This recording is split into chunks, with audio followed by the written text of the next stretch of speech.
네, 오늘 같이 은혜 받을 말씀은 창세기 50장 15절부터 21절 말씀을 교독하겠습니다. 요셉의 형제들이 그들의 아버지가 죽었음을 보고 말하되 요셉이 혹시 우리를 미워하여 우리가 그에게 행한 모든 악을 다 갚지는 아니할까 하고 요셉에게 말을 전하여 이르되 당신의 아버지가 돌아가시기 전에 명령하여 이르시기를 너희는 이같이 요셉에게 이르라 내 형들이 내게 악을 행하였을지라도 이제 바라건대 그들의 허물과 죄를 용서하라 하셨나니 당신 아버지의 하나님의 종들인 우리 죄를 이제 용서하소서 하매 요셉이 그들이 그에게 하는 말을 들을 때 울었더라. 그의 형들이 또 친히 와서 요셉의 앞에 엎드려 이르되 우리는 당신의 종들이니이다. 요셉이 그들에게 이르되 두려워하지 마소서 내가 하나님을 대신하리이까. 당신들은 나를 해하려 하였으나 하나님은 그것을 선으로 바꾸사 오늘과 같이 많은 백성의 생명을 구원하게 하시려 하셨나니 21절 당신들은 두려워하지 마소서 내가 당신들과 당신의 자녀를 기르리이라 하고 그들을 간곡한 말로 위로하였더라. 아멘. 동생을 죽이고 노예로 팔아버린 사건이 어디 용서받을 수 있는 일입니까? 과거의 형제들이 요셉에게 저지른 범죄 잔인함에 비한다면 그동안 요셉의 형제들은 너무 관대한 은혜를 받아온 것이 사실입니다. 그러다가 아버지 야곱이 죽자 마음 깊숙이 숨어있던 불안이 또다시 살아났습니다. 밥이 목으로 넘어가지 않았습니다. 잠이 오지 않았습니다. 삶의 기쁨이 사라져버렸습니다. 그 누가 판단하더라도 동생을 판 것은 용서할 수 있는 일도 아니었고 용서를 받을 수 있는 일도 아니었습니다. 그나마 지금까지 요셉의 형들은 아버지라는 보호막이 살아계셔서 그 보호막에 기대어서 하루하루를 살아왔는데 이제 아버지가 돌아가시자 그 보호막이 사라진 것입니다. 사랑하는 성도 여러분, 내가 붙들고 살아온 보호막은 무엇입니까? 사람입니까? 물질입니까? 권세와 명예입니까? 나에게는 마음 깊숙이 묻어둔 불안은 없습니까? 보호막이 사라진 요셉의 형제들은 요셉이 자기들을 미워하고 보복할까 봐 두려웠습니다. 요셉의 형제들의 생각이 15절 말씀에 들어있습니다. 요셉이 혹시 우리를 미워하여 우리가 그에게 행한 모든 악을 다 갚지나 아니할까? 모든 악을. 요셉에게 행한 악한 일이 하나 둘이 아니라는 이야기입니다. 다 갚지나 아니할까라는 말은 확실하게 보복할 것이라는 뜻입니다. 누구라도 그렇게 생각했을 것입니다. 어디 동생을 죽이려 하고 노예로 판 일이 용서받을 수 있는 일입니까? 요셉의 형제들은 요셉이 자신들을 미워할 것이라고 단정해서 생각했습니다. 형제들이 요셉을 미워한 것은 어디까지나 분명한 사실이지만 요셉이 형제들을 미워한 것은 형제들의 생각을 빕니다. 상상일 뿐입니다. 죄가 이처럼 무섭습니다. 분명 용서를 받았으면서도 용서를 의심하는 형제들의 모습은 이미 구원의 은혜를 받았으면서도 구원을 의심하는 성도의 모습과 똑같습니다. 우리는 자주 하나님의 은혜와 사랑을 내 것으로 내 삶으로 누리는데 어려움을 겪습니다. 왜냐하면 인간적인 노력으로 하나님의 은혜를 사려고 하기 때문입니다. 뭔가 공로가 있어야 마음이 편한 것은 신앙이 아니라 종교인으로 살아가고 있다는 증거입니다. 나는 어떻습니까? 세상 사람들은 사람을 믿지 말라고 말합니다. 세상에서 다른 사람의 용서를 믿지 않는 것은 세상을 살아가는 인간의 지혜일지는 모르지만 하나님의 용서를 믿지 못하면 하나님 앞에서 신앙의 기쁨과 자유를 누릴 수가 없습니다. 뿐만 아니라 더 나아가서 인간 상호 간의 관계 속에서도 풍성한 은혜를 나누는데 걸림돌이 됩니다. 나는 어떻습니까? 분명한 용서의 은혜를 누리며 살아가고 있습니까? 아니면 인간적인 노력으로 하나님의 은혜를 사려고 하고 있습니까? 형제들은 하나님께서 주시는 용서의 은혜를 누리지 못하고 지난 17년 동안 두려움, 불안, 죄책감의 포로가 되어서 기쁨을 잃고 살아왔던 것입니다. 이 얼마나 큰 아픔입니까? 17년 전에 요셉이 형들을 만났을 때 형제들에게 분명하게 이렇게 이야기했습니다. 45장 5절 말씀입니다. 당신들이 나를 이곳에 팔았다고 해서 근심하지 마소서. 한탄하지 마십시오. 하나님이 생명을 구원하시려고 나를 당신들보다 먼저 보내셨습니다.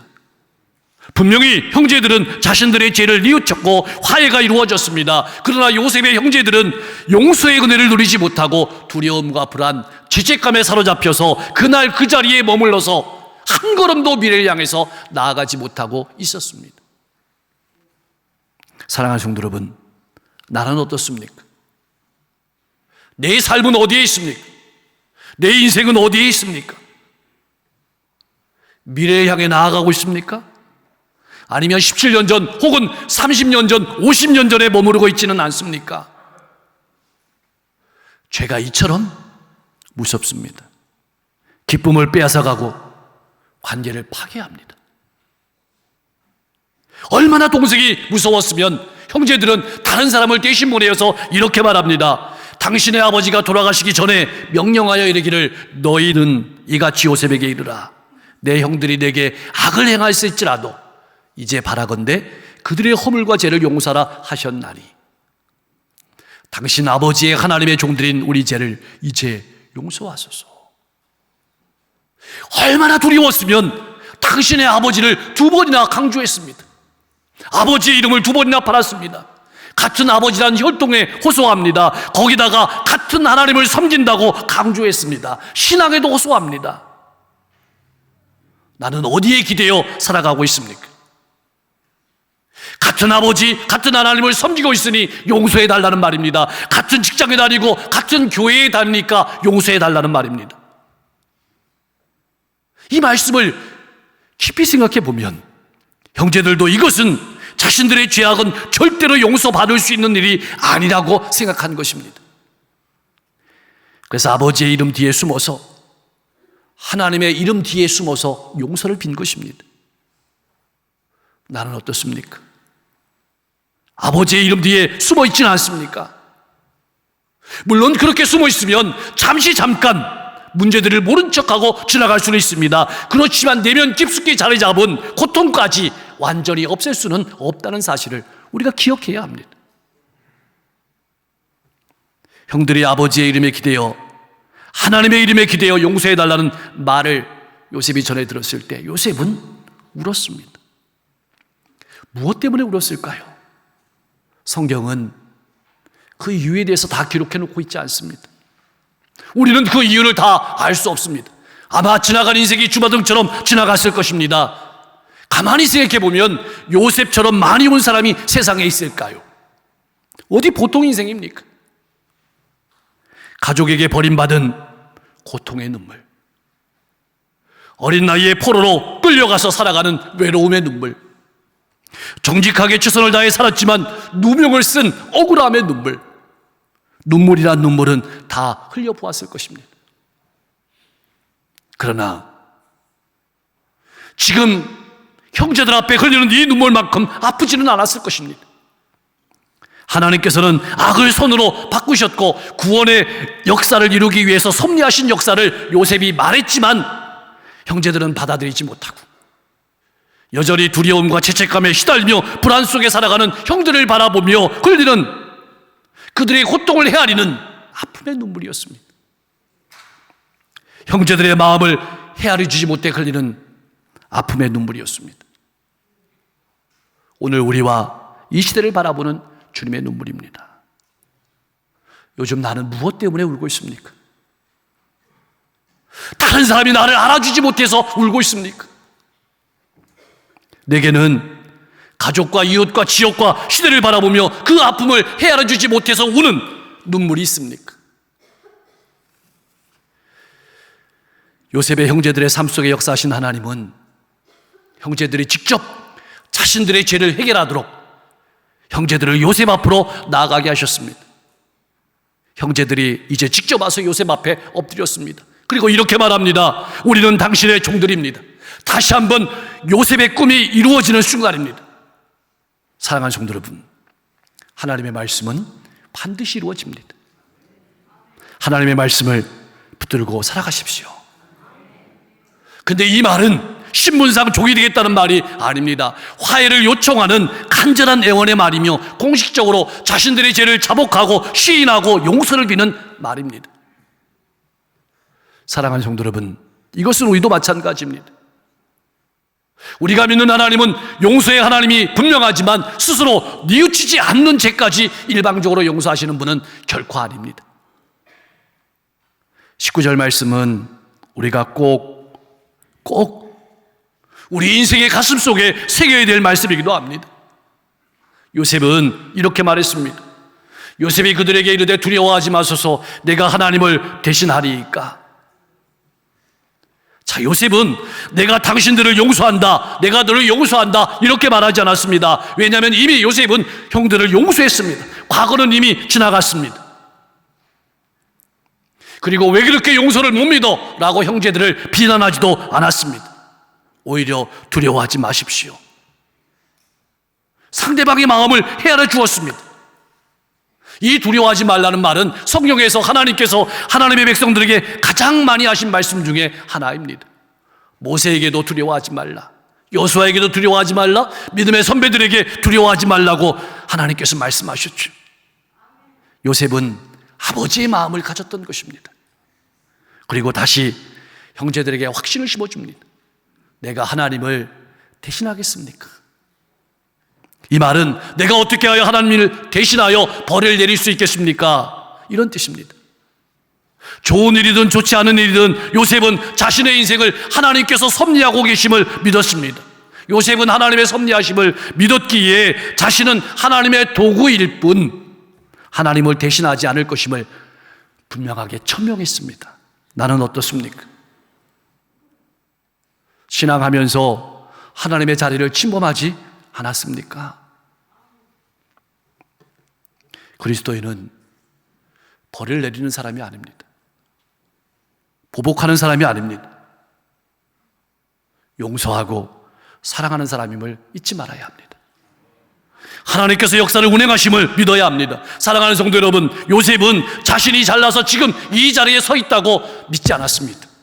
자신이 열심히 살아서 이 자리에 있다고 생각하지 않았습니다.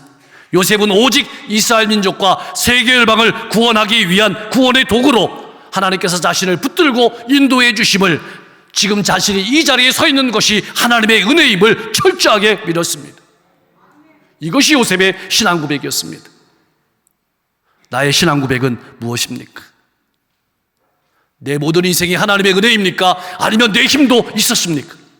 이것이 분명해야, 이것이 확실해야 용서하고 사랑할 수 있게 되는 것입니다. 미래에 향해 나아갈 수 있게 되는 것입니다. 20절 말씀은 요셉의 인생과 신앙의 철학이 담겨 있습니다. 당신들은 나를 헤아려 했으나 하나님은 그것을 선으로 바꾸사 오늘과 같이 많은 백성의 생명을 구원하게 하려고 하셨습니다.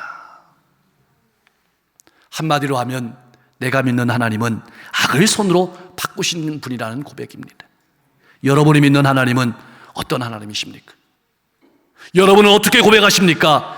요셉의 형들은 요셉에게 악을 행했지만 하나님께서는 이를 그대로 사용하시면서도 새로운 방향으로 바꾸어 주셔서 요셉을 통해서 수많은 영혼들을 살리는 가장 선한 결과를 주셨다는 것입니다. 요셉이 믿는 하나님은 악을 선으로 바꾸시는 하나님이셨고 모든 것이 합력하여 선을 이루게 하시는 하나님이셨습니다. 내가 믿는 하나님은 어떤 분이십니까? 사랑하는 성도 여러분, 왜 우리가 선뜻 용서하지 못할까요? 왜 우리의 사랑이 깊지 못할까요? 바로 이 하나님을 믿지 못하는 것은 아닐까요? 기억하십시오. 용서는 내 가슴이 넓어지는 정도가 아닙니다. 내 생각이 넓어지는 정도가 아닙니다. 용서와 사랑은 하나님의 사랑 속으로, 하나님의 섭리 속으로 들어가는 것입니다. 사람에게 소망이 있을까요? 이 시대에 소망이 있을까요? 모두가 다 하나님처럼 되려는 욕망만 가득한 사람들로 가득합니다. 보복하는 사람들로 가득합니다. 그래서 세상은 망가져 버렸습니다. 그래서 두려움, 불안, 염려, 근심이 사람들의 인생을 지배하고 미래를 향해 나아가지 못하게 붙드는 것입니다. 앞으로 이 나라와 이 시대는 어떻게 될까요? 분명한 것은 과거를 떨쳐버려야 미래를 향해 나아갈 수 있는 것입니다. 과거를 어떻게 떨쳐버릴까요? 악이 선으로 바뀌기 위해서 필요한 게 있습니다. 바로 하나님께 절대적인 신뢰를 두고 살아가는 요셉과 같은 신앙인이 필요합니다. 과거의 아픔을 회복하고 과거를 떨쳐버리고 미래를 여는 것은 하나님을 하나님으로 인정하는 참 신앙인을 통해서만 가능합니다. 그래서 본문 말씀은 우리에게 질문을 던지는 겁니다. 누가 그 일을 감당하겠느냐? 우리에게 물으십니다. 여러분은 어떻게 대답하시겠습니까? 이 시대에 필요한 사람은 아무리 많은 악이 삶 가운데로 침투해 들어온다 할지라도 악을 악으로 갚지 않고 선으로 악을 이기는 사람입니다. 그래서 로마서 12장 21절 말씀은 이렇게 명령합니다. 악에게 지지 말고 선으로 악을 이기라.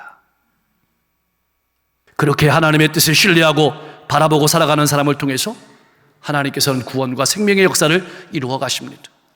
그것이 하나님의 비전이고 소망입니다. 그런데 말입니다. 더 놀라운 것은 요셉의 용서는 말만이 아니었습니다. 당신들은 두려워하지 마십시오. 내가 당신들과 당신들의 자녀를 기르겠습니다. 그들을 간곡한 말로 위로하였더라. 간곡한 말이란 말은 심장에 대고 말했다는 뜻입니다. 가장 따뜻하게 말했다는 뜻입니다. 진실하게 말했다는 뜻입니다. 복수는 고사하고 오히려 형제들도 나아가선 그들의 자녀들까지 끝까지 지키고 돌보겠다는 의지를 표명한 것입니다. 진정한 용서는 요셉이 보여주는 것과 같이 태도와 행동으로 나타나야 합니다. 용서는 인색하게 용납하는 것이 절대로 아닙니다. 풍성한 사랑으로 나타나는 것입니다. 실제적인 사랑의 표현은 용서의 목적입니다. 용서의 증거입니다. 여러분들의 삶 가운데는 용서의 증거가 있습니까? 말만 용서하고 살아가는 것은 아닙니까? 미래가 열리지 않는다면, 관계가 회복되지 않는다면 바로 여기를 점검해 보아야 할 것입니다. 사랑하는 성도 여러분, 하나님을 믿는 사람들은 어떤 사람들일까요? 어떤 사람이 되어야 할까요? 하나님의 백성들은 세상의 문제를 하나님께서 주신 은혜와 사랑으로 하나님의 방법으로 해결해 나가는 사람들입니다. 그것을 보여달라고 세상이 아우성치는 겁니다. 세상이 교회를 욕하는 것은 아파서 우는 겁니다. 그것을 보여달라고 우는 겁니다. 그것이 울음소리입니다. 그 울음소리가, 그 아픔의 소리가 내 가슴 속에 들려와야 합니다. 누가 이러한 삶을 살 것이냐 부르시는 하나님의 눈물 어린 음성이 내 가슴 깊이 들려야만 합니다. 그때 비로소 하늘이 열립니다. 하나님의 축복이 가정 가운데, 일터 가운데, 이웃 가운데 풍성하게 쏟아져 들어오는 것입니다. 과거가 치유되고 미래를 향해서 나아갈 수 있게 되는 것입니다.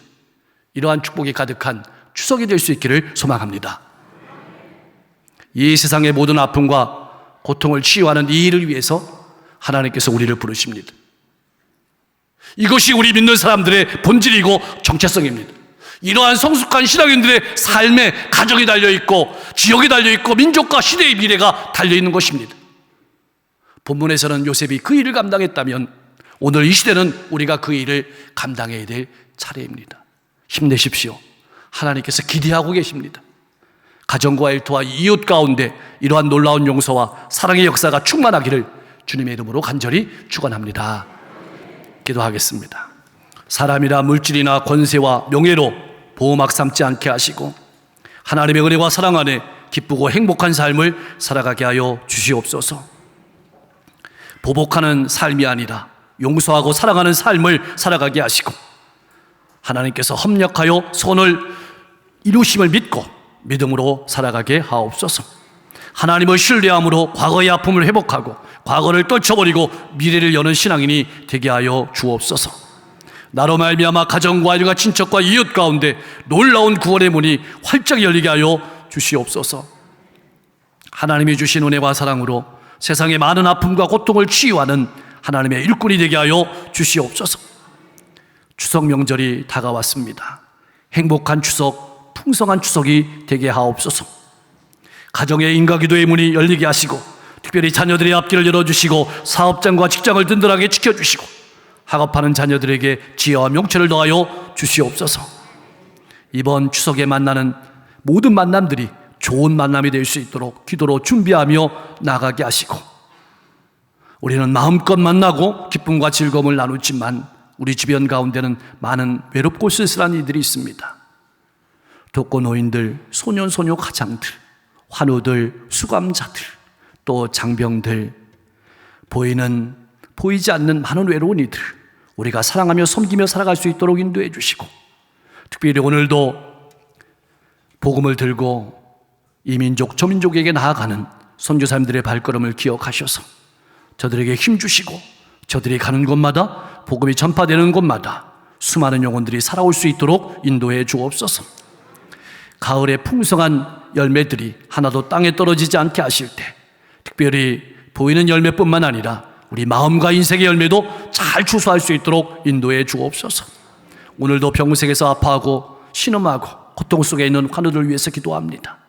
하나님, 그 아픔의 자리 가운데, 그 침대의 자리 가운데, 외로움의 자리 가운데, 상처의 자리 가운데, 고통의 자리 가운데 하나님 신방하셔서 능력의 손으로 만져주심에 질병이 떠나가고 외로움이 치유되고 고통이, 문제가 해결되게 하시고 인생의 앞길이 활짝 열리게 하여 주시옵소서. 지구 곳곳에 많은 아픔들이 있습니다. 전쟁이 있습니다. 기근이 있습니다. 재난이 있습니다. 어리석기 전쟁이 끝나게 하시고 모든 어려움과 아픔이 회복되게 하여 주옵소서. 나만 바라보고 이 시대만 바라보고 살아가는 것이 아니라 다음 시대를 바라보면서 우리에게 주어진 물질들 아끼면서 보존하면서 살아갈 수 있도록 축복해 주옵소서. 예수님의 이름으로 간절히 기도하옵나이다.